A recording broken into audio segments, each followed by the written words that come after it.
the Farmland Exchange, the official podcast of CLHbid.com. Expert insights on buying and selling farmland in Western Canada. Welcome back to the Farmland Exchange Podcast, the official podcast of CLHbid.com. I'm Devin Davidson, your host and digital media strategist for CLHbid.com. Today, we got a special episode lined up for you. We're really excited to bring on Travis Toews, former finance minister for Alberta and president of the Canadian Cattle Commission, to talk to us about the ever-evolving cattle industry here in Canada.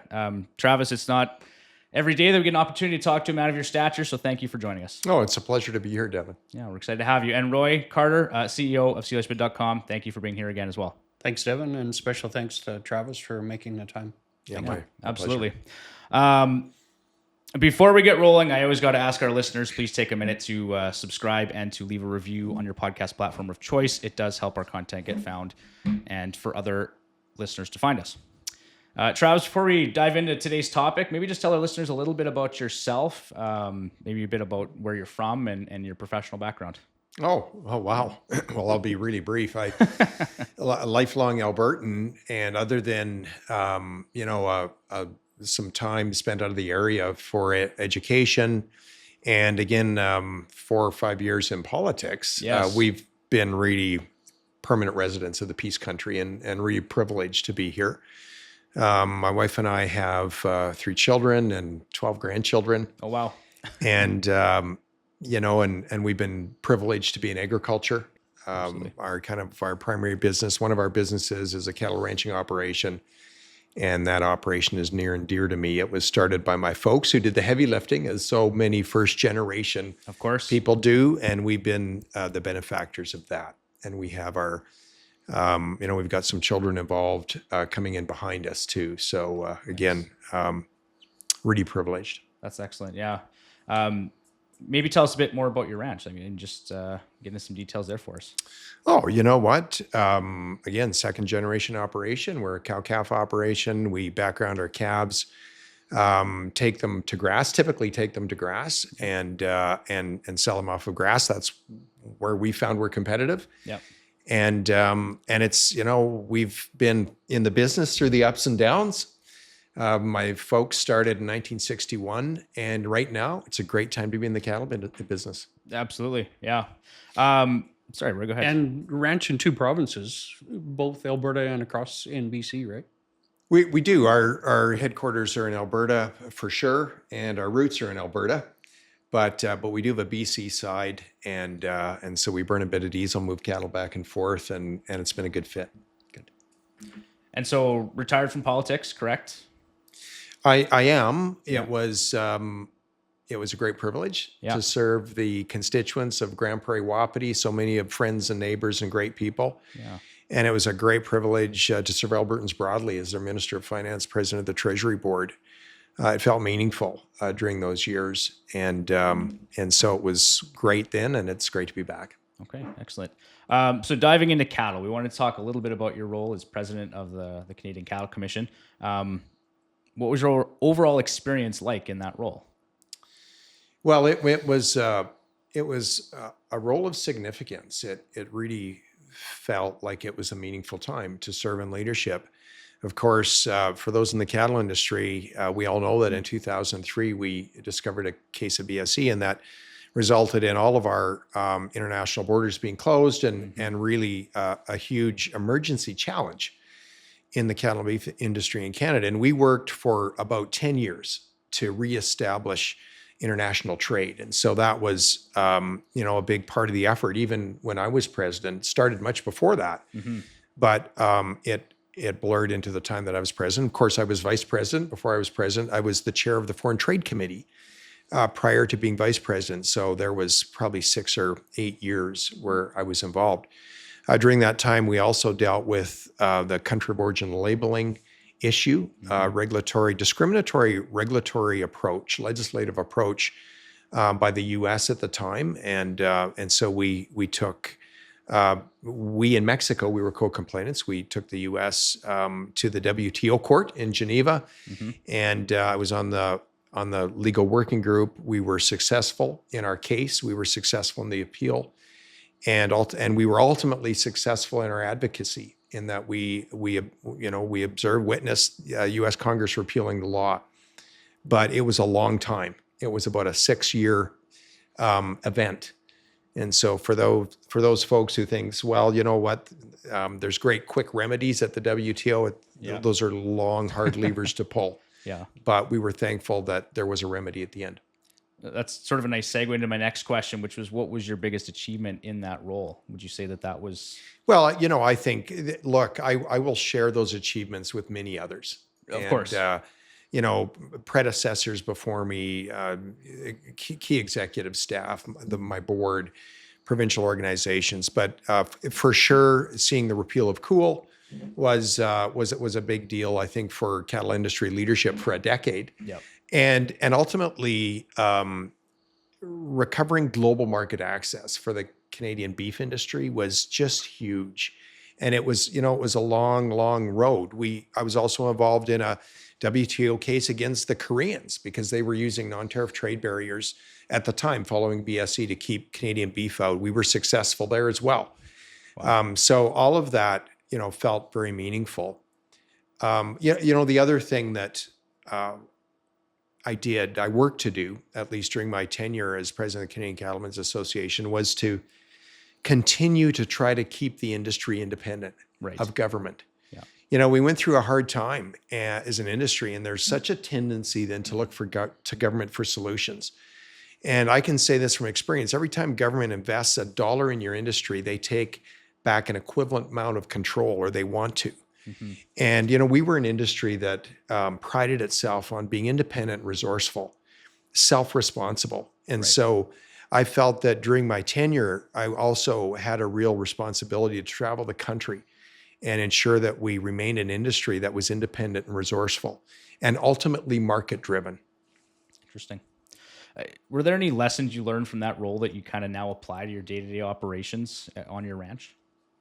Well, I certainly during those years, the lesson of preparing yourself and your business to be resilient, right, I think is critical. And during my tenure as Minister of Finance in Alberta, that was a lesson that was so important because, whether it's a business, a household, an industry, or a government, setting yourself up for resiliency is critical. That means having a reasonably strong balance sheet. That means managing the risks you can manage, all the things. And so that was certainly a lesson that I learned. Well, Roy, you could probably speak to that a little bit too. And yeah, I think the taxpayers of Alberta certainly benefited from Travis not being a career politician, being the real deal, and knows what happens when the rubber hits the road. And, his ag background, his down-to-earth approach to solving solutions. Totally. So I think everybody, as Albertans, says thanks from that point of view. Absolutely. Okay, so the next topic we wanted to jump into was herd sizes in Canada and the U.S. And I know, Travis, you had mentioned that in a previous conversation with us. What trends have you noticed with regards to herd size in Canada and the U.S., and what factors are play in terms of that? Sure, that's a great question. We've seen right now, I believe, our numbers in early 2025 in Canada would show that we have about 3.4 million beef cows in Canada, and that's down significantly from, we peaked in 2005. Of course, that was following BSE when we had trouble, moving cows. Yeah. So we were close to 5.5 million at that time. We had a big herd, and so we've seen a steady decline. It's not been linear, but a steady decline in herd size. And we've seen the same in the U.S. The U.S. right now, their mother cow herd is around 28 million. So Canada is about 11% of the total beef cow herd in North America. But the U.S. numbers are the lowest they've been in 73 years. Oh, wow. So we're seeing, again, low seed stock numbers in North America, which is positive for if you're in the cow business. For sure. Maybe not as positive if you love to buy a steak at the keg. For sure. What would you say your long-term outlook is on herd size in North America? Well, I think there's a debate over trends, right? And I know Roy will have something to say about that. But I think one of the biggest impacts on the trend to kind of a continually declining mother cow herd in North America is land use competition. Mm-hmm. And, we've seen a really strong grains and oilseed sector here in the Canadian prairies in the last probably 10, 15 years. Mm-hmm. And so, every acre, there's competition for every acre. Right.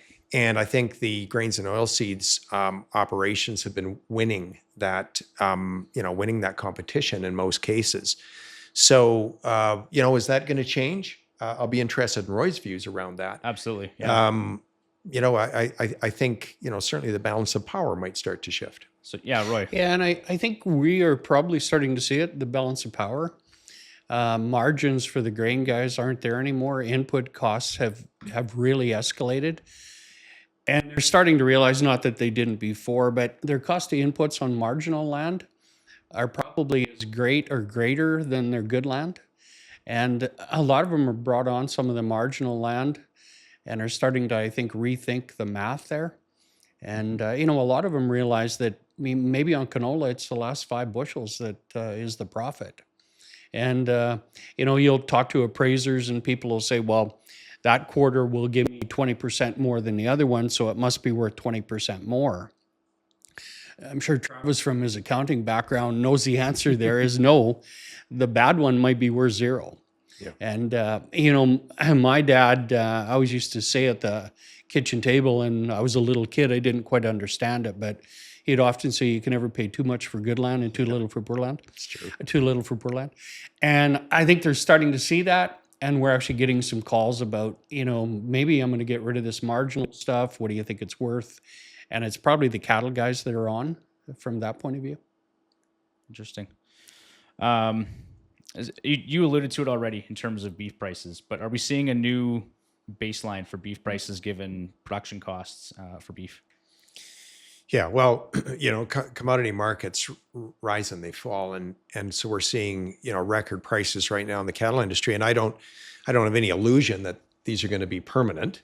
Okay. And again, I think you talk about resiliency. I think that wise operations right now are strengthening their balance sheet during times like this, and that will be important because the price will come down. However, in commodity markets, very typically, when you've seen a run up in price like this, the new baseline is higher than the previous baseline. And the reason for that, of course, is that the prices required to incentivize the increased production that ultimately satisfies the demand and results in lower prices again, mm-hmm. the cost structure of that incremental production is higher than it was before. Right. And so ultimately you'll see more price sensitivity on the supply side at higher prices than you would have, maybe 5 years ago, which will ultimately result in a higher baseline than it used to be. Right. However, we know that, at some point in time, the North American industry will ultimately produce more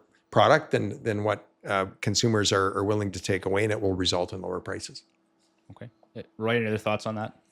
No, I totally agree with that. I would be interested in Travis's comment on size of the cow-calf operations.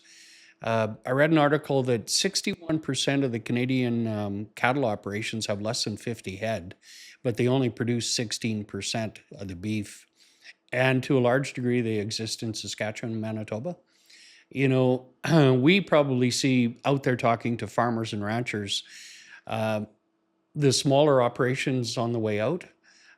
It's a few quarters of land, 8 quarters of land at Rapid City, or in Saskatchewan someplace. We think at some point probably they're going to get pushed out, but I'd be interested to see what Travis has to say there. Well, Roy, I think we've seen a trend that was really accelerated post-BSE on optimizing herd size. It was really optimizing economies of scale. During the time, it was most competitive operations made it, and those that weren't didn't. Mm-hmm. And so we really observed in Canada herd sizes grew, and the data you have anecdotally, that rings true for me, because we've certainly seen an increase in herd size. Back in the day, and really I love this about Alberta and about this region. Everybody had 40 cows, right? It was the Core Blund song. You got to have cows around. I still am a big believer in that. But post BSE, it just wasn't fun anymore. And so we had a lot of, really it was probably hobby herds, and they sold out. Mm-hmm. And, larger, more commercial operations stepped into some of that opportunity during those years. And, I think I heard it today from somebody pretty smart. During every challenge, there's opportunity. And you know what? There was opportunity post BSE, and some operations saw it and they expanded. And ultimately, we're more competitive because of it, because of those economies of scale. So that trend began then, accelerated then, and it's continuing today. Interesting. So speaking of trends, economic trends, are you still bullish on agriculture right now, despite some of the overall concerns with the economy, tariffs, interest rates, all of that? Well, absolutely. I mean, I'm a huge fan of agriculture. It wasn't many years ago when the FAO predicted that in the very near future, Canada would be one of only 5 nations in the world that is a net exporter of food products. Mm-hmm. I mean, that's huge. That is not only a huge opportunity, I would say it's a huge responsibility for Canada to get on with competitive production and ultimately export distribution processing of agriculture and food products. So speaking in terms of productivity, what have you noticed in terms of GDP per worker in terms of productivity? What sort of trends are you seeing right now? Sure. If you've read the things I've written and published in national papers, you'll know that I am alarmed at our declining productivity, particularly relative to that of the U.S.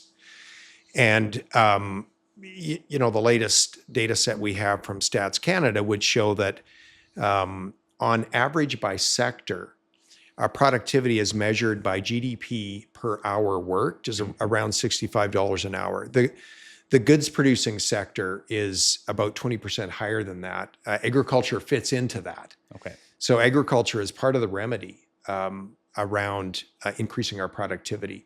And so that's going to be key. Obviously, the resources sector broadly are part of the solution there. The oil and gas industry productivity as measured per GDP per hour worked is approximately 10 times the average. And so as a country, we need to get on with what we do well. And that is, we need to get on with producing agriculture and food products. Yep. And we need to get on with energy and natural resources. Yeah. Okay. The next topic of conversation here, guys, is plant-based alternatives, real or myth. So Travis, you're well aware, a few years ago, it felt like plant-based alternatives like Beyond Meat and Impossible Meats were a huge trend. A lot of people were talking about it. We saw it in a lot of restaurants and things like that across the country. But the hype seems to have faded a little bit. And, let me know if you agree with that. And then why do you think that is? Well, whether I agree with it or not, the numbers show that that's true. I'll preface my comments with this. There is right now an insatiable demand for high quality protein globally. And so there's going to be room for all types and all different sources of protein, including lots of plant-based protein. I think there's opportunity in the prairies for a focus on plant-based proteins. However, what we've seen in the meat alternatives area and sector, we saw a tremendous amount of hype in 2015 to about 2020. Yeah. And Beyond Meat, I think their stock maxed out at about $195 a share in 2020. Guess what it traded for February 28th here last week? Just over $3. I was shocked. I looked it up. I couldn't believe it. Wow. And so here's the thing: North American consumers, when push comes to shove, I think want the authentic thing. Sure. And I've got a story if I can share it. My brother and his wife were down in Phoenix when COVID kind of hit down there, and of course everybody was running out of every Costco with toilet paper and whatever else they could grab. And so my brother sent me a picture of the meat counter in Costco, And it was about, I don't know, 100-foot meat count or whatever they are. And it was empty, except for one section in the center, and it was all the fake meat. That was right full. Wow. And my conclusion was this: when the chips are down, we want the real thing. And I think that principle has really underpinned what economists would say is incredibly resilient beef demand in North America. Yeah. And that's positive long-term for those in the cattle industry. That just leads to my next question, which is, would you agree there's seemingly inelastic demand for beef? Yeah, the numbers would prove that out. Yeah. Okay. Despite economic downturns or even something like COVID, consumers still appear to prefer beef. Is that? It's true. And I think, again, economists are always evaluating consumer habits and trends. And, what items will they prioritize? And it would appear that Canadians and Americans will, they'll forego a lot of products before they'll forego beef. And so again, if you're a cattle producer in Canada, in Alberta here, y'all in Western Canada, that's a really positive thing. We've got really strong, resilient beef demand. And I should also add that some of the most acute health concerns around red meat products, some of those have been proven less accurate than what they were believed to be, maybe 5 and 10 years ago. Interesting. And I think more and more nutritionists and even those in the medical community will say that beef, which is an incredibly, highly nutrient dense source of protein, can be a critical part of every diet. And so I think that's starting to resonate as well. My wife's a dietitian. So I was going to say, my wife's a dietitian. She can totally attest to that. Absolutely. All right. Yeah.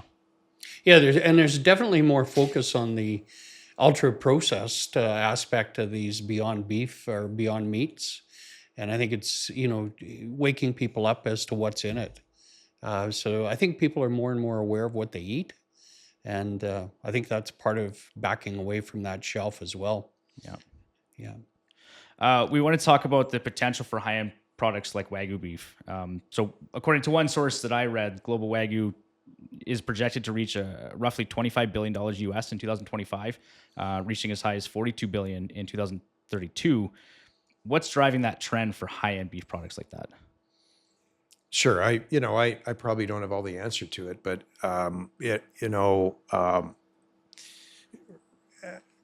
relatively high disposable income and a great appreciation for high quality beef, and not only in North America but globally. We know that in Asia, Wagyu beef, well, that's really where it originated. It was Japan. And there's great demand for that really high quality beef. I would say this, and in North America, we have I think a pretty appropriate grading system that rewards highly marbled, long-fed cattle, which makes a great beef product. And I would say the Australians, where the Wagyu industry is just blowing up. I would say that they're a bit behind,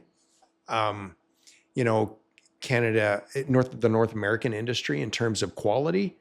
And so I think there's more of a differential between high quality Wagyu beef in Australia and their kind of commercial product than there is in North America.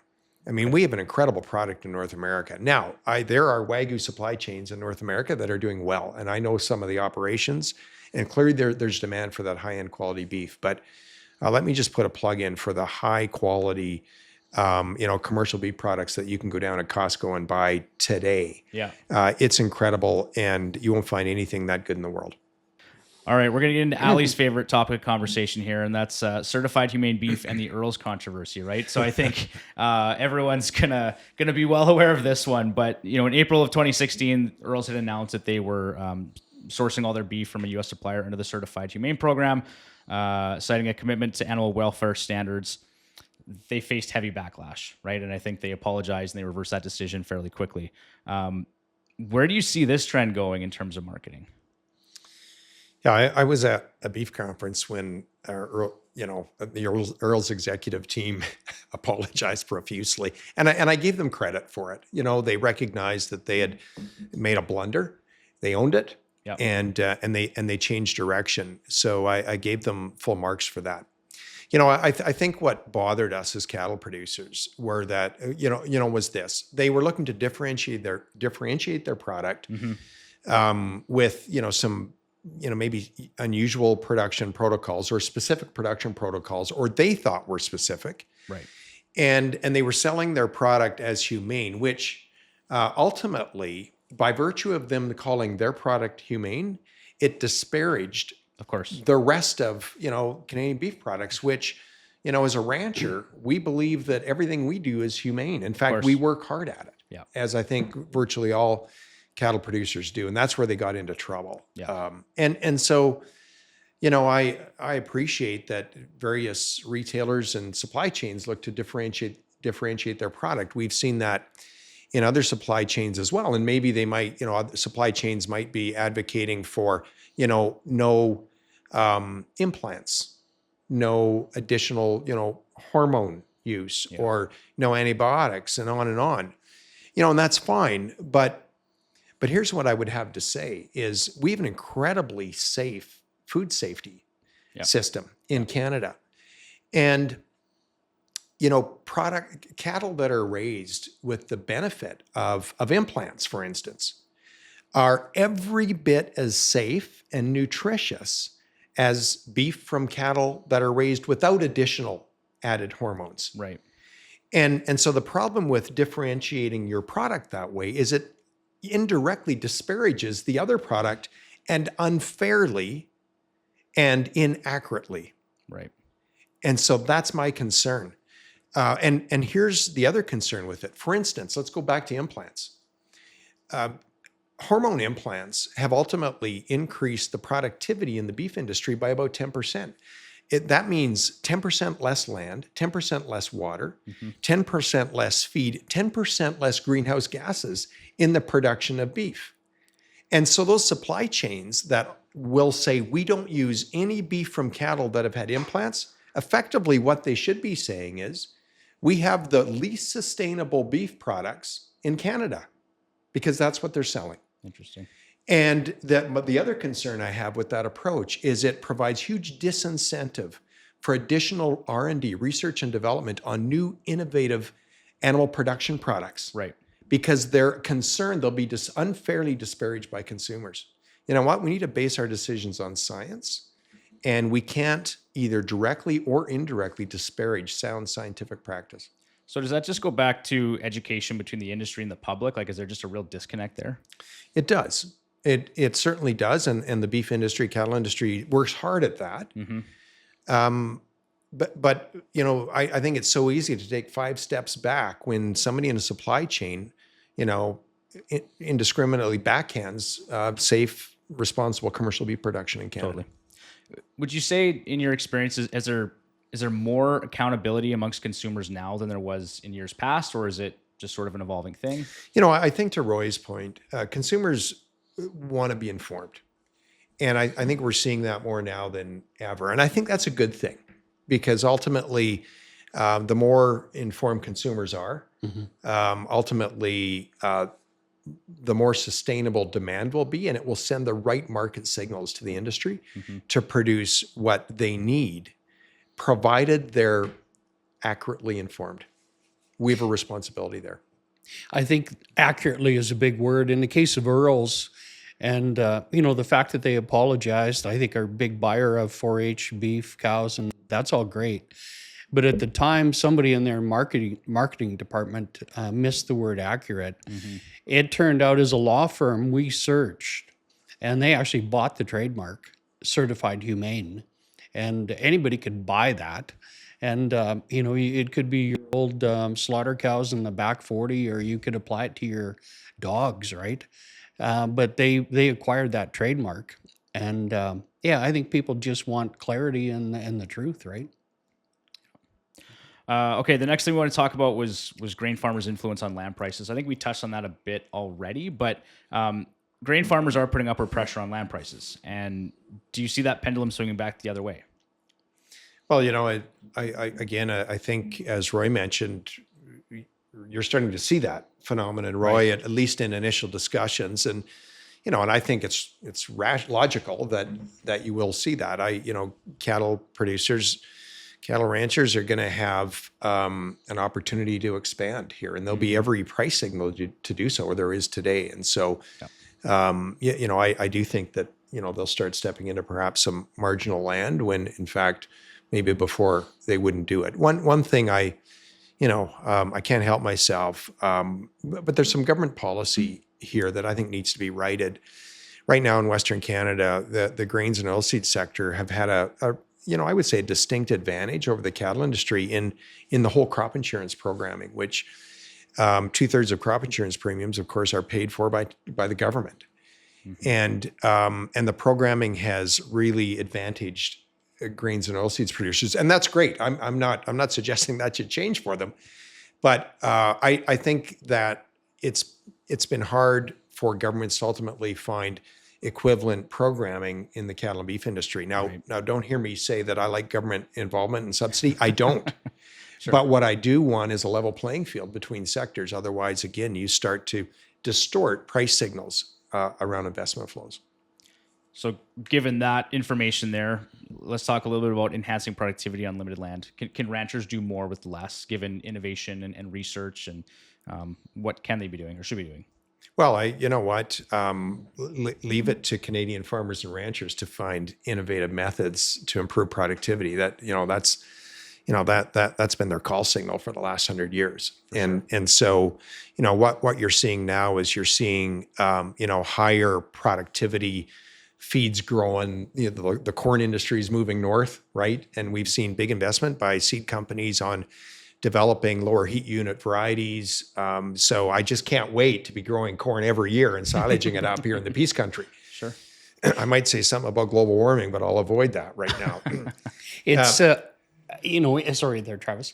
It's interesting. U.S. is the biggest beef producer in the world, and they have approximately 1/3 of the cows that Brazil does.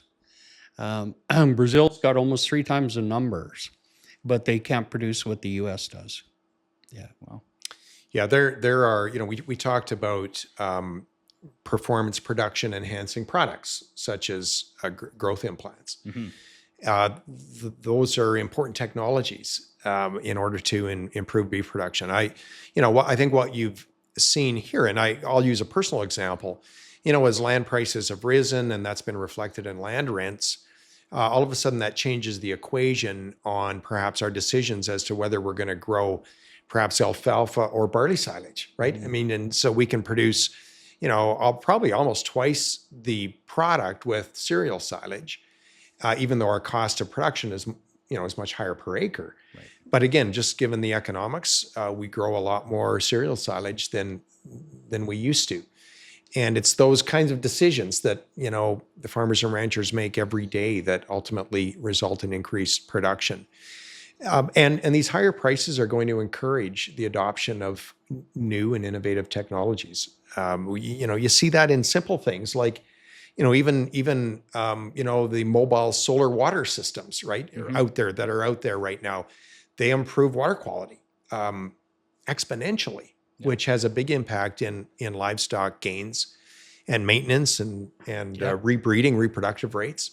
So those are the kinds of things that, that trend's going to continue, and higher returns will only accelerate it. Yeah, agriculture has always been an incredibly innovative industry, right? You see so many things. In Saskatchewan, you see it all the time. Lots of stuff with the crop production show and all this ag in motion, all that kind of stuff. We want to touch a bit on the future of small mixed farms. So would you say with economies of scale and specialization, is that going to dictate that the days of the small mixed farms are kind of going away?